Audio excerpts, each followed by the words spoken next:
Al monte de Jehová me acercaré, oh, subiré, y la zarza encendida encontraré, conquistaré.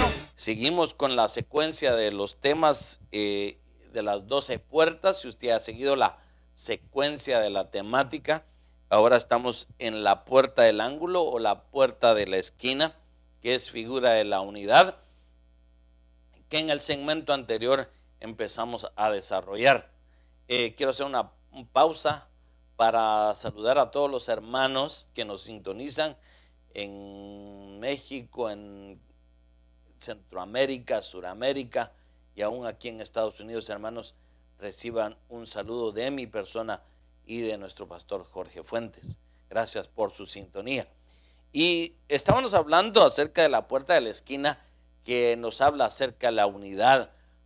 Mencionábamos en el Salmo 133:1 cómo Dios se place, o sea, a Dios le agrada que nosotros cuando nos congregamos, y es válido decir de que hay personas que pueden estar congregadas juntas pero no unidas, y es muy importante de que cuando nosotros vengamos a la iglesia, vengamos con un propósito definido, desde luego, que es venir y alabar a nuestro Señor Jesucristo. Y podemos ver ejemplos de grupos que se reunían unánimes, y vemos la iglesia del principio cuando se reunían y estaban orando unánimes, y dice, y el Espíritu Santo habló. Entonces quiere decir, y qué importante es que cuando un grupo de personas se reúnen con un mismo propósito, alabar, adorar y bendecir el nombre del Señor, aunque hayan indiferencias, dijimos en el segmento anterior, aunque hayan problemas, y dígame usted quién no tiene problemas, todos tenemos problemas, pero lo importante es de que el amor de Cristo dice que sobrepasa todo entendimiento. Eso es lo que nos debe de mantener a flote, eso es lo que nos debe de sostener aún en momentos de problemas. Salmo 23 dice, aunque ande en valle de sombra de muerte, no temeré mal alguno, tu vara y tu cayado me infunden aliento. O sea que aunque nosotros estemos en graves situaciones, sabemos que no nos podemos despegar de la mano de Dios. El apóstol Pedro, cuando se hundía en aquella tempestad, no se soltó de la mano del Señor, porque sabía que esas situaciones difíciles no se pueden salir por sí mismos, sino que es por la mano del Señor. Bueno, entonces seguíamos hablando de que no es lo mismo estar juntos en un mismo espíritu, porque a veces podemos estar en la iglesia y no podemos estar en la misma unidad. Entonces, ¿qué es lo que Dios quiere? De que cuando nosotros vengamos se cumpla lo que dice el Salmo 133:1. Dice, mirad cuán bueno y cuán agradable es que nosotros habitemos juntos en armonía. Y cuando eso sucede, Dios envía su bendición. El Espíritu Santo habla, el Espíritu Santo delega. Hablábamos también de que cuando nosotros seamos esa puerta no hay amor, porque ¿cuál es el vínculo, el eslabón que nos mantiene unidos? Es el amor a Dios. O sea, de que nosotros no hubiera unidad, no hubiera perdón de ofensas con otros hermanos. Vemos que en la oración modelo que nuestro Señor Jesucristo dejó establecida, dice que nosotros debíamos de orar así. Dice, Padre, perdónanos, así como nosotros perdonamos a los que nos ofenden. Y leímos en el segmento anterior cómo nuestro Señor Jesucristo da un mandamiento mayor cuando Él dijo, habéis oído, amarás a tu prójimo. Y dice, es más, y dice, y odiarás a tu enemigo. Pero más yo os digo, dice el Señor, un nuevo mandamiento, que nosotros debíamos no solo de orar por nuestros enemigos, sino que a amar a los que nos odian. Y entonces ahí se va a evidenciar que nosotros somos verdaderos hijos de Dios.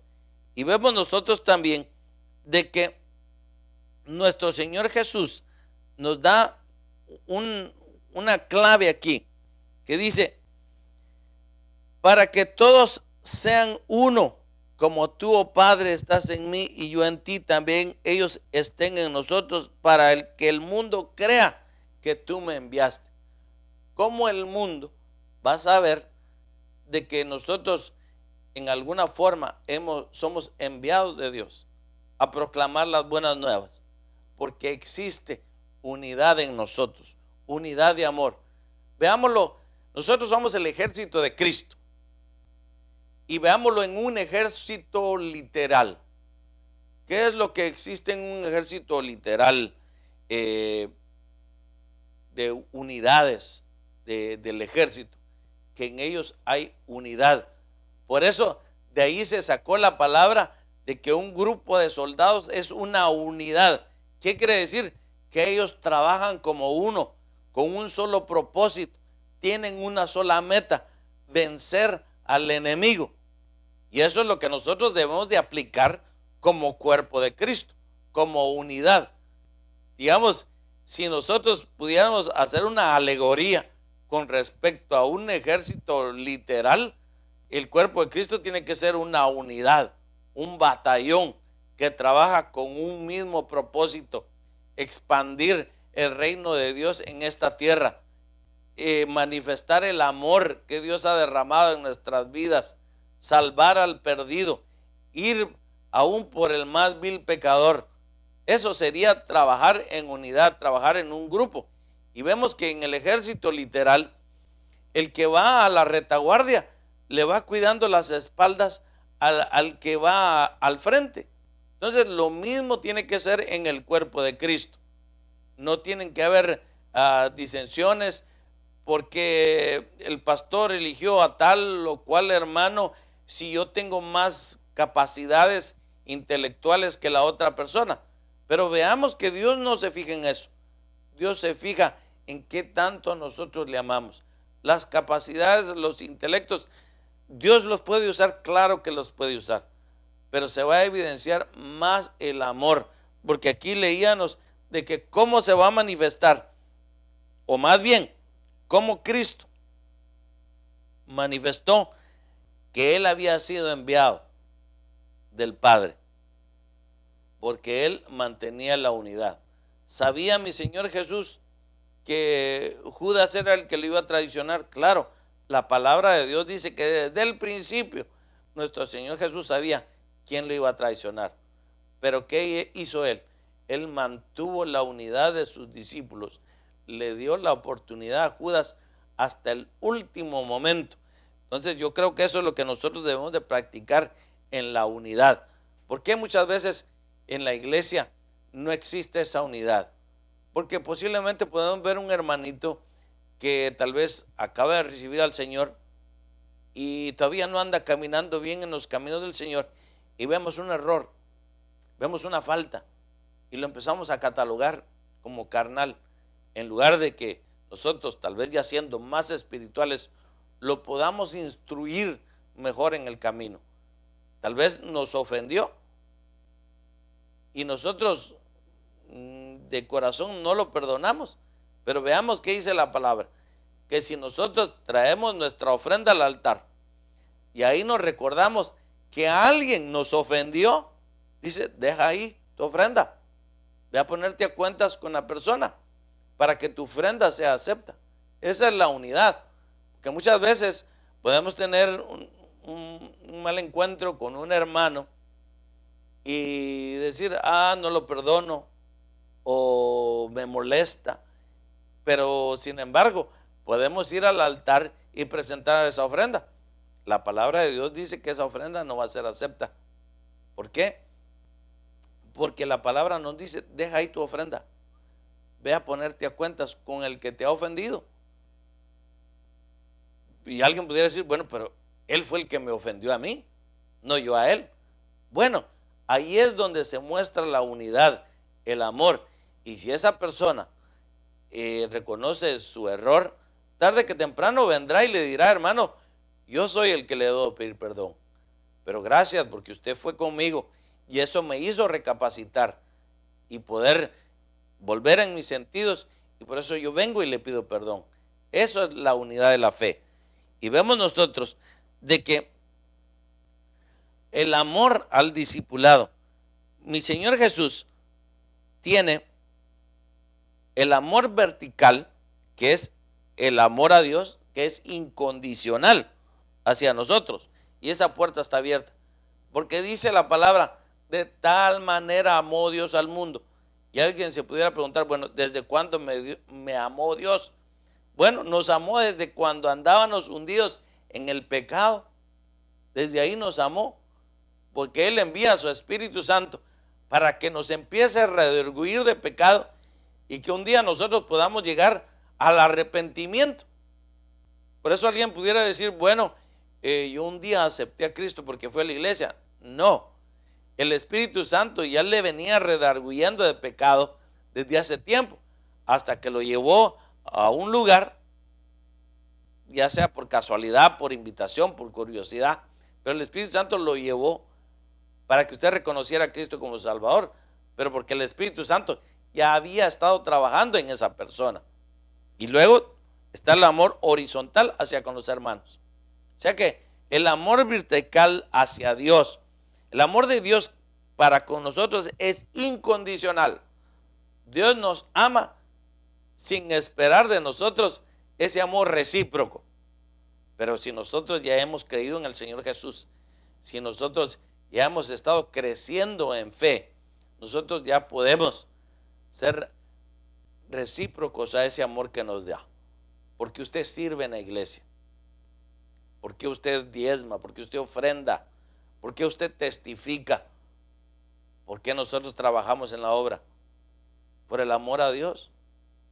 O sea, alguien que está esperando una recompensa de que el pastor le diga bien hecho, y a veces es bueno como motivación, pero si usted está convencido del que lo llamó es Cristo Jesús, usted no está esperando una felicitación terrenal.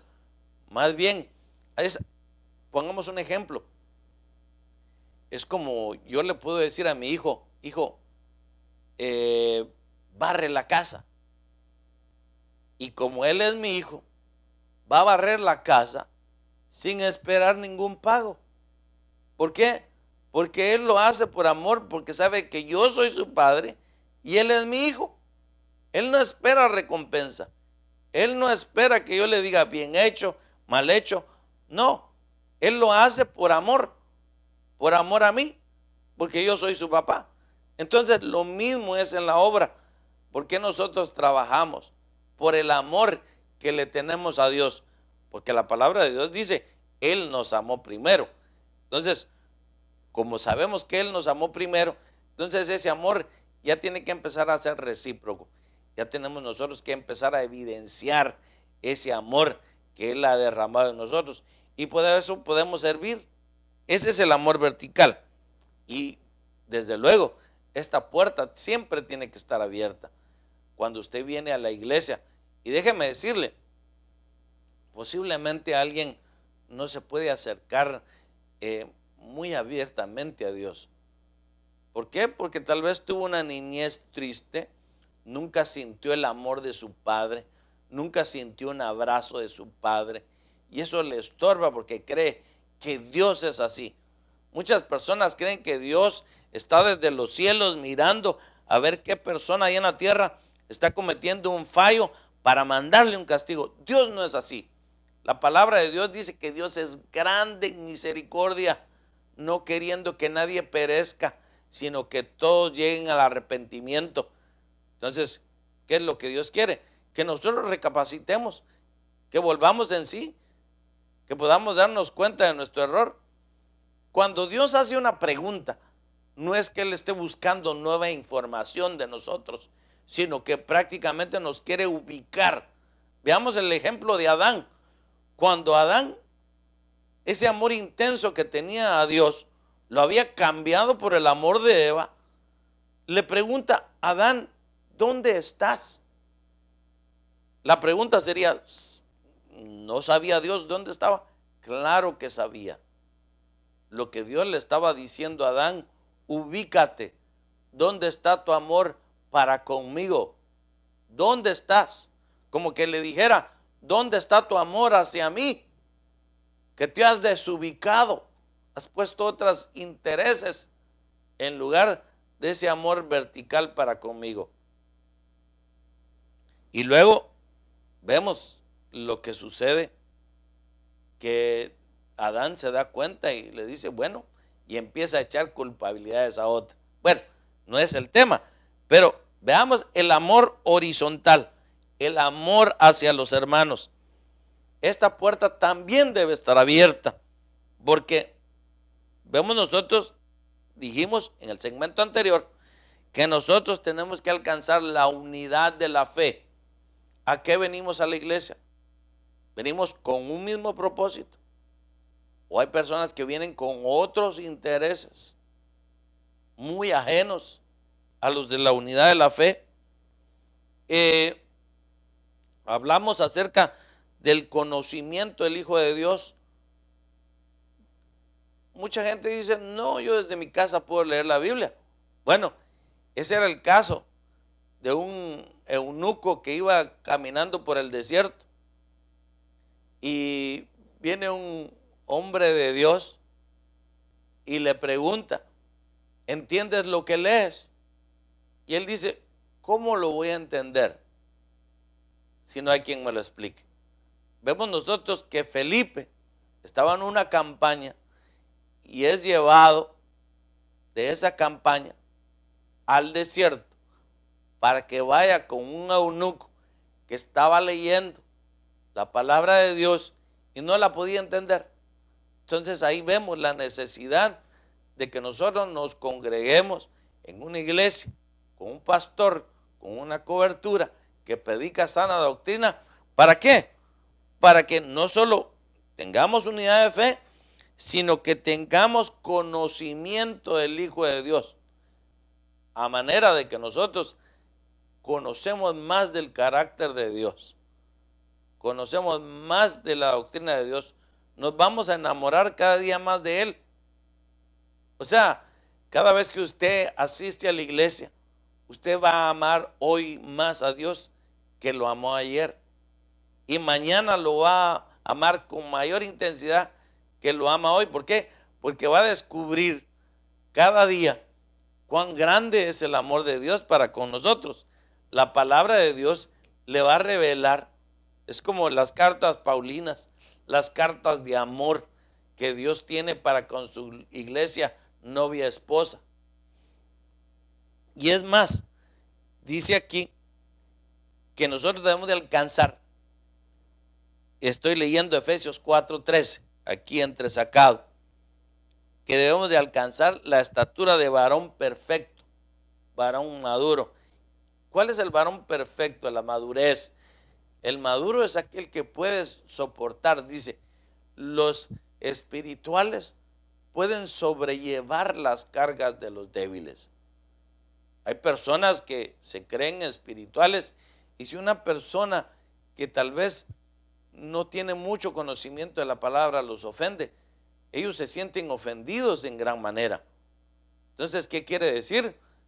Que realmente la palabra no está surtiendo efecto, porque el que es maduro, el que ha alcanzado la madurez espiritual, puede sobrellevar. Es como, por ejemplo, viene un niño corriendo y se para en su zapato y le machuca el dedo del pie. Usted no lo va a insultar porque es un niño.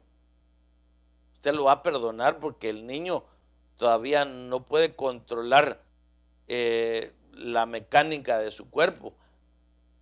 A veces se choca con personas porque el niño no se fija dónde va caminando. Así es en lo espiritual. Hay niños espirituales que tal vez ellos sin saberlo ofenden al hermano, y el hermano que es espiritual se siente muy ofendido, que debería de ser todo lo contrario, en lugar de pedirle perdón, porque si no, no está alcanzando la estatura del varón perfecto y maduro. El varón perfecto y maduro es aquella persona que puede perdonar, que sabe que así como Cristo le perdona sus pecados. Y dígame usted, ¿quién no comete pecados? Todos. De una manera u otra, nosotros todos los días le fallamos a Dios. Y cuando vamos a orarle a Él, Él nos perdona, porque es grande en misericordia. Decíamos en el segmento anterior que Dios en el modelo de oración dijo, debes de orar así. Reconocer que nuestro Padre es santo, que está en los cielos, y que nosotros debemos perdonar a aquellos que nos ofenden, así como Dios nos perdona. Entonces, ahí el Señor Jesús está diciendo, bueno, ¿quieren ustedes ser perdonados? Bueno, ¿y quién no quiere ser perdonado? Todos. Entonces dice, bueno, si ustedes quieren ser perdonados, perdonen a los que los están ofendiendo. Es así de sencillo. ¿Por qué? Porque nosotros leíamos de que esta puerta tiene que estar abierta en nosotros, que nosotros podamos expresar ese amor que Dios tiene para con nosotros. Y una de las maneras como Dios expresa ese amor para con nosotros es de que el Padre no escatimó la vida de su Hijo amado para venirla a dar por rescate de todos nosotros los pecadores. Por eso yo voy a hacer una pausa aquí para todos aquellos que no conocen a Jesucristo como su Señor y su Salvador. Que si hoy el Espíritu Santo está tocando su corazón, que abra la puerta para que el amor de Cristo, que sobrepasa todo entendimiento, pueda inundar su ser. Si usted está dispuesto a hacer esa oración de fe, yo le voy a invitar a que repita conmigo esta oración de fe. Señor Jesús, reconozco que soy pecador. Te pido perdón. Me arrepiento de todos mis pecados. Gracias por haber muerto en la cruz del Calvario por todos mis pecados. Te acepto, te recibo como mi Señor y como mi Salvador. Amén. Bueno, si usted hizo esa oración de fe, déjeme decirle que hoy su nombre ha sido inscrito en el libro de la vida. Hoy Cristo vino a morar en su corazón. El Espíritu Santo mora ya en usted. Usted es de la familia de Dios. Es más, hay fiesta en los cielos, porque el Padre se regocija cuando un pecador reconoce que necesita de ese plan de salvación que es Cristo Jesús. Por eso decíamos de que como Dios mostró su amor para con nosotros, que aún siendo pecadores, Cristo murió por nosotros. Dios, aún siendo pecadores, nos amaba. Ese amor tan grande que tiene para con nosotros, y lo mostró dando la vida de Cristo Jesús. Por eso, hermano, y aún usted se está reconciliando, quiere información acerca de cómo reiniciar esa vida en Cristo Jesús, cómo empezar esa nueva vida en Cristo, nos puede llamar al teléfono área 323-789-1665. Si vive en el área del sur centro de Los Ángeles, le invitamos a que venga a uno de nuestros servicios. Estamos ubicados en el 8400 Sur Hoover, Los Ángeles, California. Nuestro código postal es 90044. Llámenos, aquí le vamos a dar información acerca de los servicios. Si no vive en la área de Los Ángeles o aún en el exterior del país, hay iglesias de Cristo donde nosotros le podemos dar información donde usted pueda visitar una de esas iglesias. Amén. Bueno, el tiempo se acorta, tenemos unos cuantos minutos y veamos aquí la secuencia del tema, que cuando nosotros, primero, unidad de la fe, unidad del conocimiento pleno del Cristo, del Hijo de Dios, alcanzar el nivel de varón perfecto maduro y la medida de la estatura de la plenitud de Cristo, que eso nos va a llevar hacia la parucía.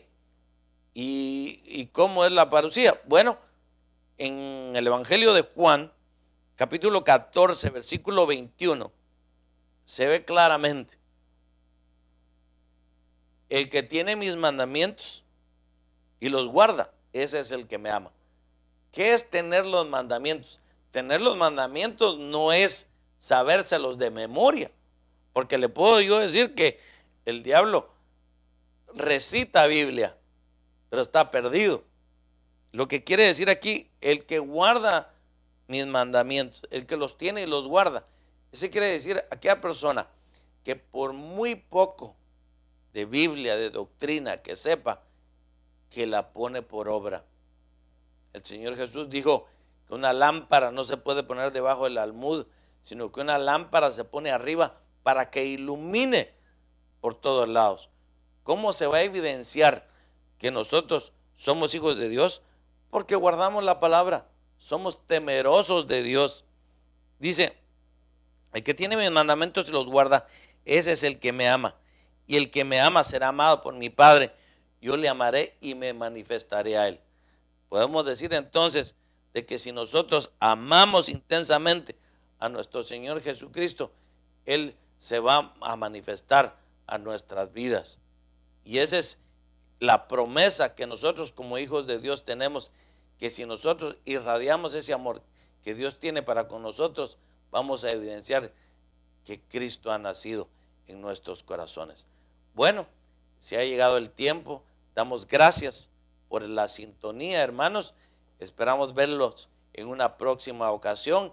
Este ha sido su programa En Busca de la Verdad Doctrinal de Iglesia de Cristo, Ministerio Selim.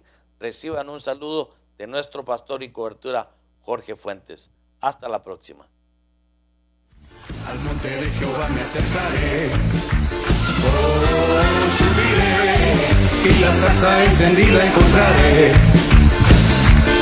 Conquistaré, la armadura de Saúl me quitaré. Conquistaré, en el nombre de Jehová yo venceré. Escudo bañado en aceite, mis flechas yo voy a volar.